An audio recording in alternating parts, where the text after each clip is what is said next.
My name is Hady Sy. My origin are Senegalese, Lebanese. I'm French, but I live in New York. The show is called Not for Sale, which is a bit cynical, but I'd rather prefer people to buy pictures of weapons rather than buying the weapons themselves. When my dad died, my mother is Lebanese, and I had to live in Beirut for almost 7 years, from 1976 to 1983. And all I saw in my life, when I was a kid at school, was guns, was the sound of guns, was the smell of guns, was the, all my life was guns. And I hated it. When I moved to New York in 1996, I lived on Chambers Street, which is called, after September 11, Ground Zero. I lived all September 11 from 4:45, and I left my loft at 4:45 when the last building fell. And from that day on, I said to myself, it's impossible that I continue this way.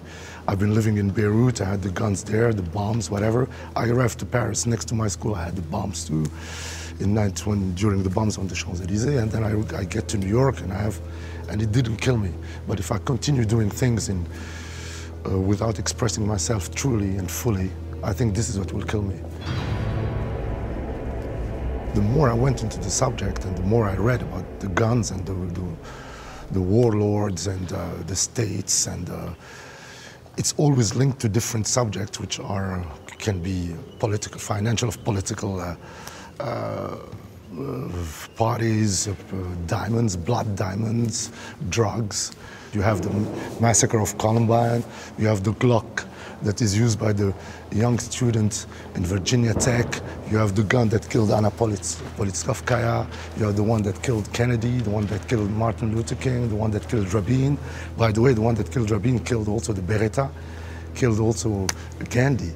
So anyway, I feel we're just sheep in the world, and people can do whatever they want to do with us. I hope I'm not schizophrenic, because I'm fascinated with guns. And at the same time, I hate guns. I need to have the real guns to see the exact components of the gun and how precise it is. It's like a watch, but a watch gives you the time. The guns take the time. The important thing is what you say in an image. It's not what camera you use or how big it is. We can say that photography stopped when the argentique stopped. It's because it's a question of aperture, of lighting, of developing in a certain way. So we can say that photography stopped at that time when the argentique stopped and the digital era arrived. And in radiography, you use kilovolts and mass, which is a bit like lights. And it's exactly the same thing. And then you take them and you work with them in Photoshop. Anyway, to be able to put them together. And Photoshop is photo, it's a program done for photography. And I couldn't have done that before the digital era. I presented a project saying that I'm doing a project for peace and for the use of guns, for gun control, etc. They loved the project, they said, we'll help you. And then I went to the army, to the Museum of the Army, to ask them because the guns of the police that are used by the police are not the same guns that are used by the army. It's totally different. They're much more sophisticated, and one of the army are totally different.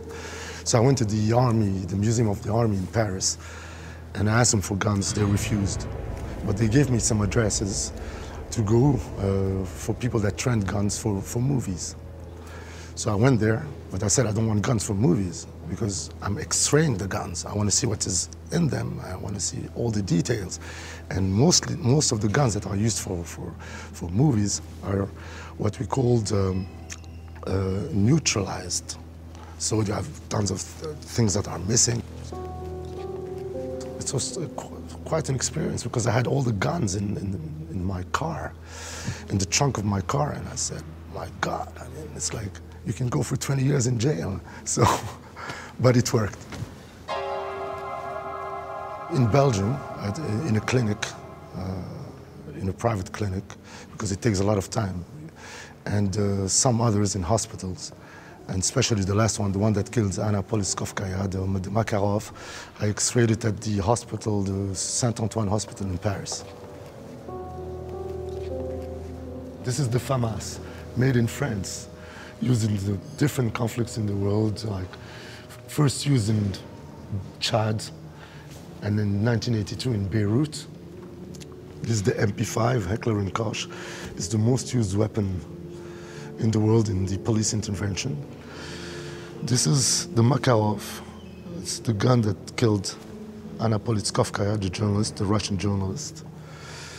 This is the Glock, which is a special gun, which is done in polymerane material. And it's the one that was used by the student, the Korean student, in the Virginia Tech massacre that killed 32 students. AR-15 or M16, made in USA, quite close to the M4 that is used by the Marines, actually now in Iraq, Afghanistan, and in different other conflicts in the world. This is the AK-47, also known as Kalashnikov. The production, this is the most produced weapon in the world, between 70 and 110 million. You can buy it actually in Belarus for $70, $70. And it's a kind of symbol of the rebel movements in the world.